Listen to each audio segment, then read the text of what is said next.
So next unit is defect management. Defect management मध्ये first point आहे what is defect. Then second point आहे defect management. And third point is what is the need of defect management. So first we see what is defect. So defect is an error or bug or something. Defect is an undesirable state. Defect is an undesirable. Defect is an undesirable state. Undesirable म्हणजे obviously की कुणाला वाटतं की suppose एखाद्या सॉफ्टवेअरचं testing होतं किंवा त्या सॉफ्टवेअरचं testing perform होत असताना कुठला तरी डिफेक्ट ऑकर व्हावा, ऑब्व्हियसली कुणालाच वाटत नाही. सो ती स्टेट काय आहे, अनडिझायरेबल. Defect is an undesirable state और defect is consider as a cause of user और कस्टमर डिससॅटिस्फॅक्शन. म्हणजे डिफेक्ट कस्टमरच्या डिससॅटिस्फॅक्शनचं काय होऊ शकतं, एक रिझन होऊ शकतं. किंवा तुम्ही थर्ड पॉईंट काय म्हणू शकता, defect is an error or bug. Post defect is an error or bug. Okay, defect is an error or bug और defect is the reason of customer dissatisfaction.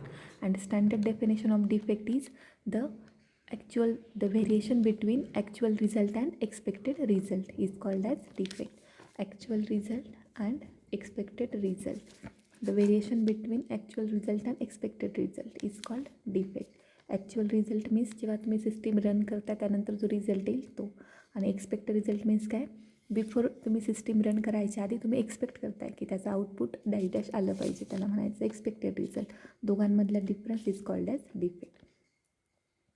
किंवा तुम्ही असं पण म्हणू शकता, software defect is a condition in a software product which does not meet a software requirement or end user expectations. किंवा एक standard definition आहे, defect can be define as an inconsistency in the behaviour of the software. सॉफ्टवेअरमध्ये जर consistency नाही राहिली तर obviously काहीतरी defect occur झाला आहे. So first defect is undesirable state. It is the reason of customer dissatisfaction. Variation between actual result and expected result is an error or bug. The next point comes, inconsistency in the behavior of the software is called as defect. Then second point is defect management, called as DM. What is defect management?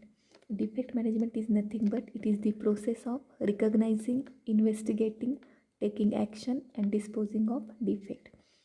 Defect management is the process of recognizing, investigating,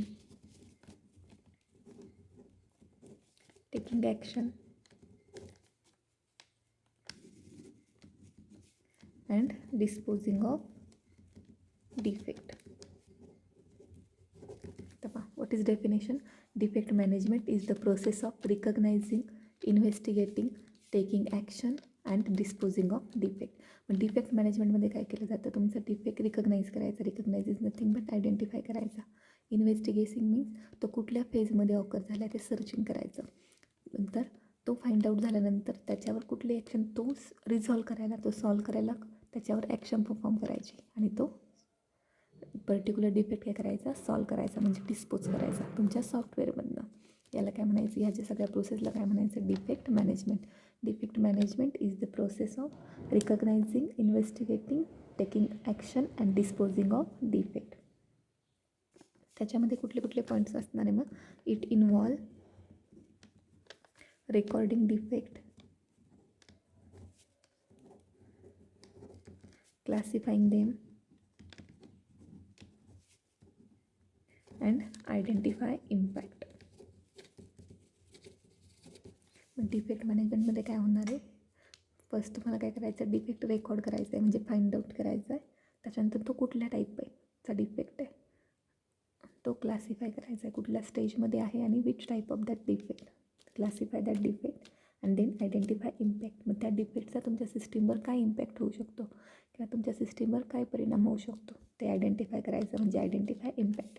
हे तिन्ही point कशात येतात, ते तुमच्या defect मॅनेजमेंटमध्ये. Recording defect, classify them, identify impact. Defect मॅनेजमेंटमध्ये 2 approaches आहेत. First आहे तुमचा counting defect and second one is managing defect. Defect मॅनेजमेंटमध्ये 2 अप्रोच आहे. First is counting defect and second one is managing defect. Counting defect म्हणजे identify करा defect, आणि managing म्हणजे त्याच्यावर ॲक्शन परफॉर्म करून ते डिफेक्ट सॉल्व करा. Counting defect, managing defect. Okay. Then third point आहे need of defect management. What is the need of defect management. Defect मॅनेजमेंटची नीड काय. मग डिफेक्ट मॅनेजमेंट म्हणजे काय. Recognising, investigating, taking action and disposing of defect. मग defect मॅनेजमेंटमध्ये defect identify केला जातो, तो सॉल्व केला जातो. मग त्याची गरज काय. तर सपोज तुम्ही सॉफ्टवेअर टेस्टिंग करताना जर डिफेक्ट तुम्हाला अर्ली स्टेजमध्ये फाइंड आउट झाला तर तुमचा टाईम वाचणार आहे, सॉफ्टवेअरचा कॉस्ट वाचणार आहे, रिसोर्स जे रिक्वायर्ड आहेत नेटवर्कसाठी ते वाचणार आहेत. म्हणून जर डिफेक्ट मॅनेजमेंट प्रोसेस तुमची सॉफ्टवेअरवर अप्लाय केली तर ऑब्व्हियसली तुम्हाला काय होणार आहे, तुमच्या सॉफ्टवेअरमध्ये जे काही डिफेक्ट्स आहेत ते काय होणार, तुम्हाला अर्ली स्टेजला फाइंड आउट होणार आहे. सो फर्स्ट नीड ऑफ काय डिफेक्ट मॅनेजमेंटची. Defect management, defect analysis at early stage of software development, reduce time, cost and resource required for a network. म्हणजेच काय होणार आहे, सपोज तुम्हाला डिफेक्ट अर्ली फेजमध्ये फाइंड आउट झाला तर तुमची सॉफ्टवेअरची जी कॉस्ट, जर तुम्ही एंडला फाइंड आउट झाला तर ऑब्व्हियसली तुमचा वेळ, कॉस्ट, रिसोर्सेस सगळं वेस्ट जाणार आहे. तो जर अर्ली स्टेजला फाइंड आउट झाला डिफेक्ट मॅनेजमेंट प्रोसेस जर यूज करून तर तुमच्या सॉफ्टवेअरचा टाईम वाचणार आहे, कॉस्ट वाचणार आहे, प्लस जे काही रिसोर्स रिक्वायर्ड आहेत ते पण वाचणार आहे. सेकंड पॉईंट आहे, जर तुमच्या अर्ली फेजला डिटेक्ट झाला डिफेक्ट तर तो तुम्ही तिथेच डिस्पोज करू शकता, तिथेच सॉल्व करू शकता. सपोज तुम्ही डिफेक्ट अर्ली स्टेजला सॉल्व नाही केला तर तो काय होणार आहे, मायग्रेट होणार आहे from one stage to other.